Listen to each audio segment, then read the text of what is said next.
안녕하세요. 오늘은 누가복음 제8장 1절로 15절까지 말씀입니다. 한 절씩 교독하겠습니다.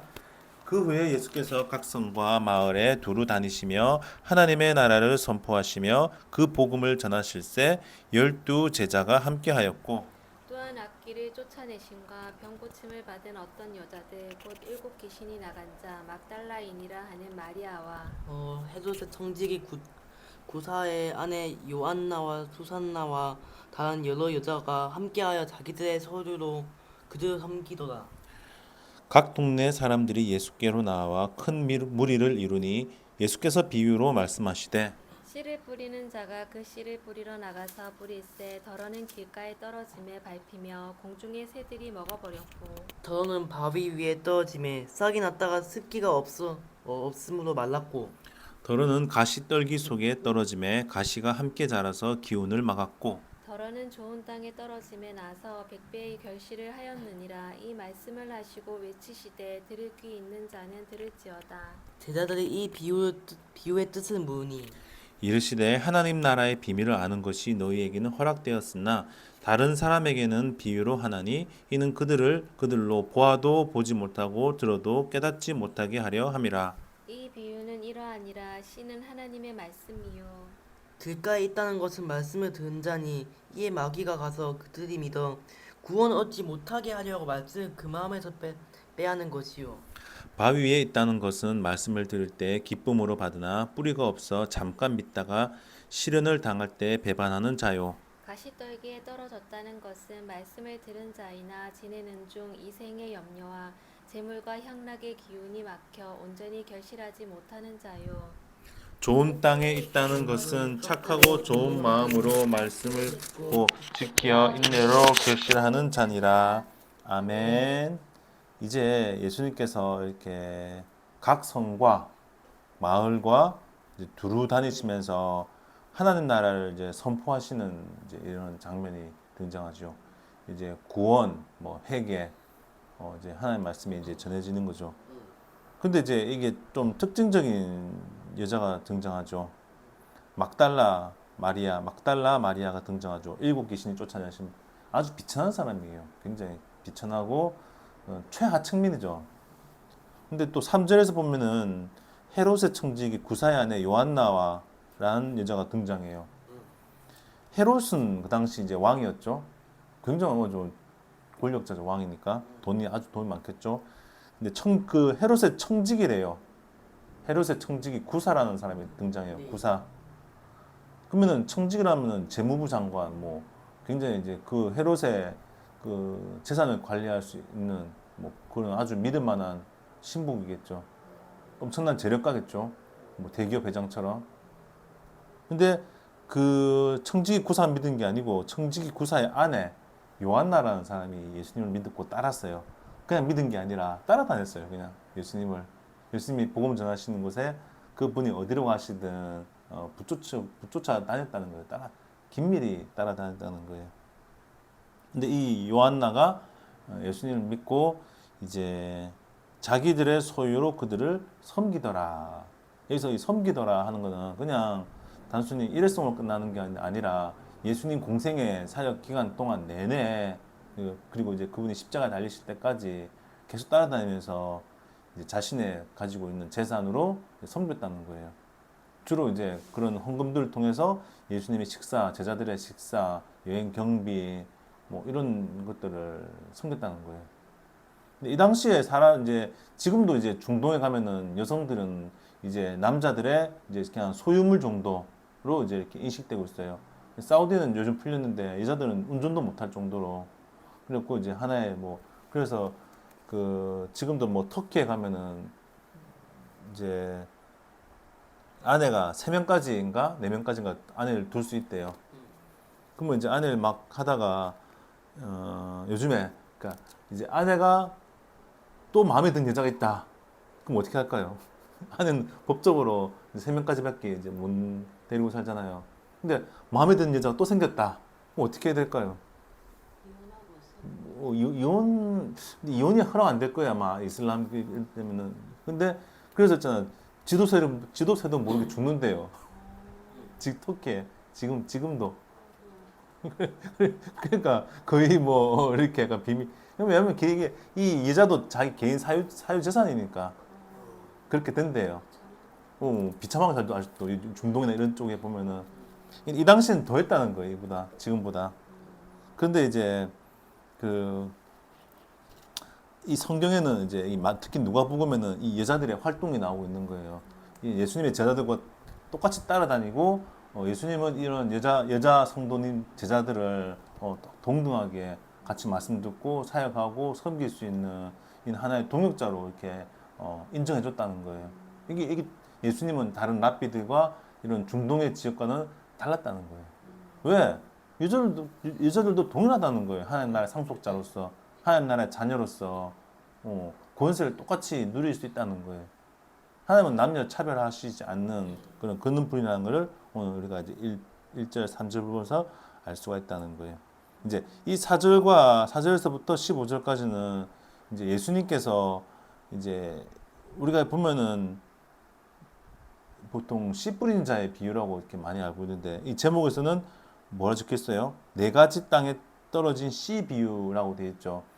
이제 우리나라는 이제 먼저 땅을 일구고 땅을 밭을 갈고 이렇게 땅을 이렇게 메꿔주고 그리고 땅에 이게 씨를 받을 수 있는 상태로 만든 다음에 이렇게 씨를 이렇게 툭 뿌리죠. 우리나라 농사 기법이죠. 근데 이 팔레스타인 이 당시 팔레스타인 지역의 땅에서 씨 뿌리는 방법은 그냥 촥촥 뿌리는 거예요. 그냥 축축 뿌리는 거예요. 그리고 이제 거기서 나는 걸 나면 이제 돌봐주는 그런 방식을 썼대요. 왜 그렇게 하는지는 모르겠지만은 그런 방식을 썼고 그래서 이 예수님의 말씀을 이 비유의 말씀을 듣는 모든 청중들은 그 내용을 잘 알고 있었어요. 그래서 이제 이 네 가지 땅에 대한 부분이 나오고 있어요. 첫 번째 땅, 이 씨를 받은 그 땅 있죠. 자, 첫 번째는 무슨 땅일까요? 길가에 뿌려진 땅이에요. 이 길가라고 하는 거는 이제 우리가 보면은 이렇게 밭에 보면 밭고랑 할 때 밭고랑 밑에 파였고 위에 씨를 받는 이렇게 농토가 있으면 밑에 길가라는 거는 그 농부들이 다니는 길, 농사짓기 위해서 다니는 길이에요. 그게 그 길, 쭉 왔다 갔다 하라고 하는 그 길에 뿌려졌다는 거예요. 그러면은 이 길가에 뿌려지면은 그냥 발로 밟고 댕기겠죠. 그러면은 제대로 자랄 수가 없겠죠. 아니면은 이제 이 새들이 와서 참새나 이런 새들이 와서 그냥 그 씨를 물어가거나. 자, 두 번째는 바위 위에 떨어지면 싹이 났다가 습기가 없으므로 말라버렸어요.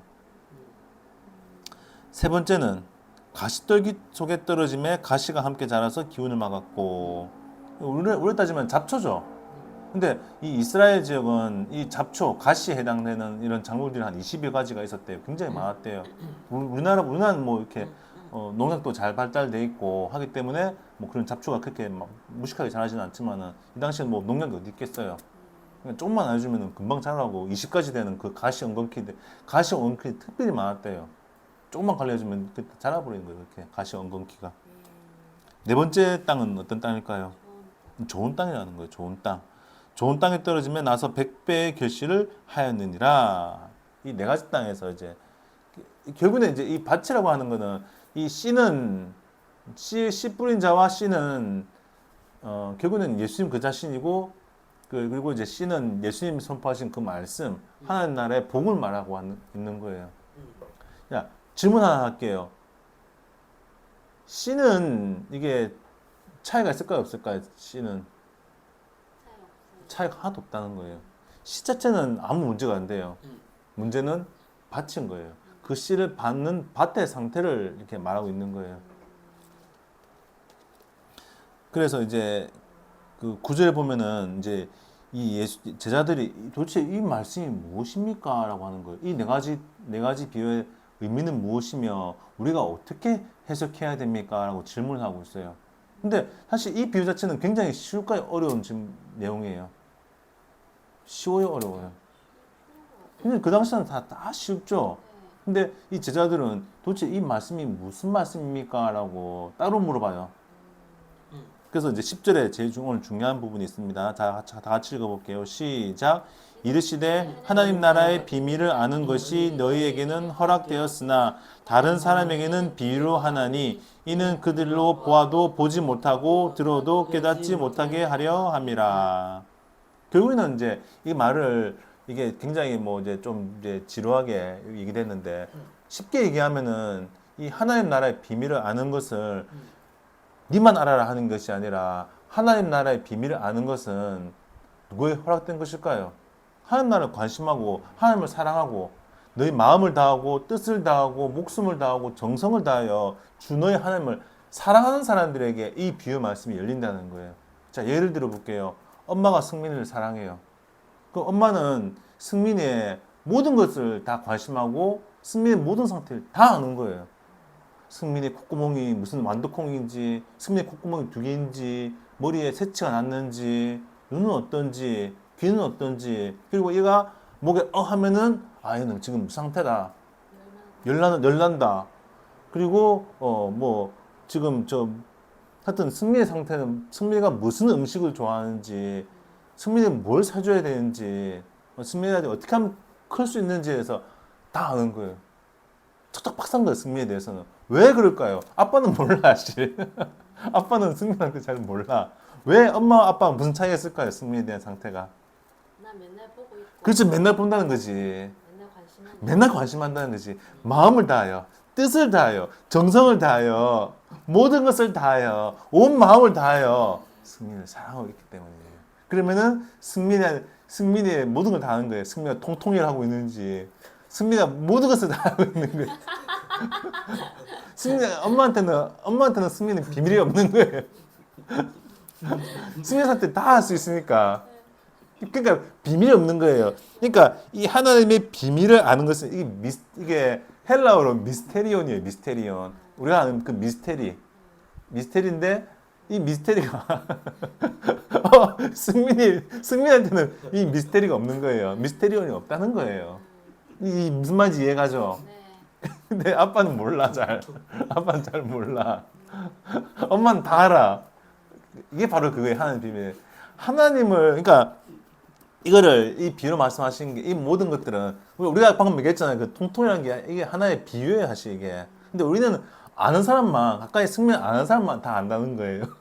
오직 이거는 비유로만 얘기할 수 있는 거지 직접 얘기할 수 없다는 거예요. 왜냐하면 승민 은밀한 부분이고 뭐죠. 근데 우리는 다 알잖아요. 이거 웃을 수 있잖아요. 그러니까 다른 사람들은 이 말이 통통이 하면은 듣기는 들어도 근데 다른 사람들은 보아도 보지 못하고 들어도 깨닫지 못한다는 거예요. 이 말씀 자체를.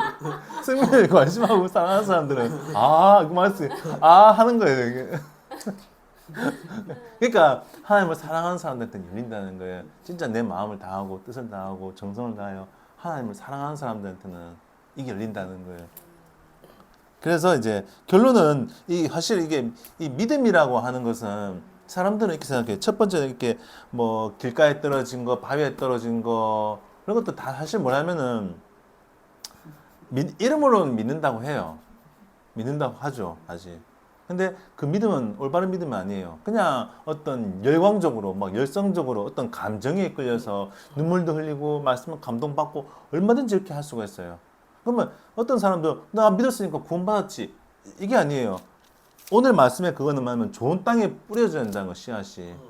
그래서 우리가 보통 30배, 60배, 100배라고 어떤 결실을 말할 때 우리가 논에 벼를 이삭을 뿌렸으면은 그 이삭이 반드시 이제 보통 이제 결실이 씨앗을 하나 심으면은 이제 벼 이삭이 30알이 그래서 좀 잘 안 맺었을 때 30알이 맺히고 보통 하면 60알이 맺히고 100알이 맺히면은 그게 조금 약간 풍년 같은 거죠. 한 이상 한 개. 이게 정상적인 거라는 거예요. 이게 결실 맺는다는 거는 하나님의 말씀 듣고 그리고 이제 우리가 그 말씀 듣고 이제 마음에 잘 새기고 들은 말씀을 깨닫고 그리고 하나님의 말씀대로 실천하며 살아가는 것이 이 구원의 과정이라는 거예요. 단순히 듣고 감동받고 눈물 흘리고 막 찬양하고 하게 그게 믿음이 아니라 하나님의 말씀을 들었을 때 그 말씀대로 듣고 실천하는 것이 제대로 믿는다는 거예요.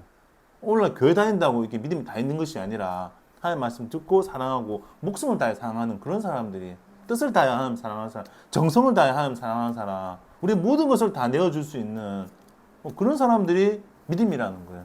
그리고 반드시 성령의 이런 열매들, 사랑하는 마음, 용서하는 마음, 원수를 사랑할 수 있고 기꺼이 불쌍한 사람들 긍휼히 여길 수 있는 그런 마음을 가진 사람들이 이 믿음에 있다는 거예요. 올바른 믿음이라는 거예요. 이게 사실 오늘 구원론이고 이게 복음이라고 하는 거예요. 그래서 예수님은 이 말씀을 선포한다는 거죠. 그래서 오늘 우리 가정이 정말 30배, 60배, 100배 이 풍성한 열매 맺어서 하나님께 영광 돌리고 이 풍성한 사람을 또 다른 사람들에게 이 비밀을 우리만 아는 것이 아니라 동일하게 다른 사람들에게도 이 비밀을 알려주고 그들도 우리가 똑같이 이런 믿음의 반열에 오를 수 있는 그런 가정이 될 수 있도록 우리가 그런 통로가 될 수 있기를 주님의 이름으로 축복합니다.